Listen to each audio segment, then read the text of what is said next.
क्या यूनिवर्स या भगवान को ना समझ में आता है या नो वर्ड समझ में आता है, ये मैं आज आपको यूनिवर्स का दूसरा नियम बता रहा हूँ। ये एक्चुअली किस तरह से आपको हेल्प करेगा, इसका प्रैक्टिकली एग्जांपल मैं बताता हूँ।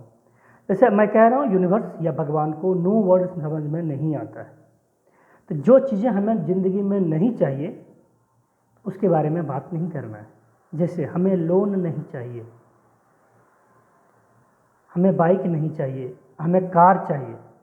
हमें बाइक नहीं चाहिए, हमें कार चाहिए। तो जैसे अगर आप बोलोगे कि हमें लोन नहीं चाहिए, तो भगवान को ये समझ में नहीं आता है कि लोन नहीं, वर्ड वो समझा नहीं। वो समझेगा कि हमें लोन चाहिए। आपको ऐसे सिचुएशन में भगवान ला के डाल देगा कि आपको लोन लेना पड़ जाएगा।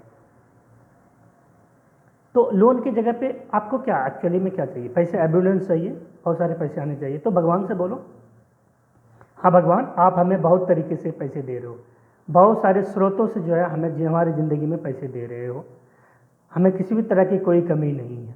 आप जैसे ही ऐसा साइटेशन करना शुरू कर देंगे, आप देखोगे 5 से 6 दिन, 7 ज़्यादा से ज़्यादा मैक्सिमम 10 दिन, जैसा आपका बिलीफ सिस्टम है। और जैसे स्टार्टिंग में आप जैसे बोलोगे तो धीरे धीरे धीरे आपका बिलीफ सिस्टम बढ़ता जाएगा। तो बिलीफ सिस्टम जैसे ही स्ट्रांग हो जाएगा तो आप देखोगे कि पैसे के स्रोत आपके जीवन में बढ़ने लगे और आएंगे, पैसे आते हैं।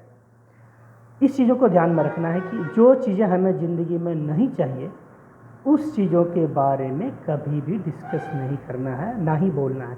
अगर वैसी बातें आती है तो उसका सिंपल सा, उसका जो सॉल्यूशन चीज़ें हैं, जैसे हमें कार नहीं, सॉरी हमें बाइक नहीं चाहिए, हमें कार चाहिए।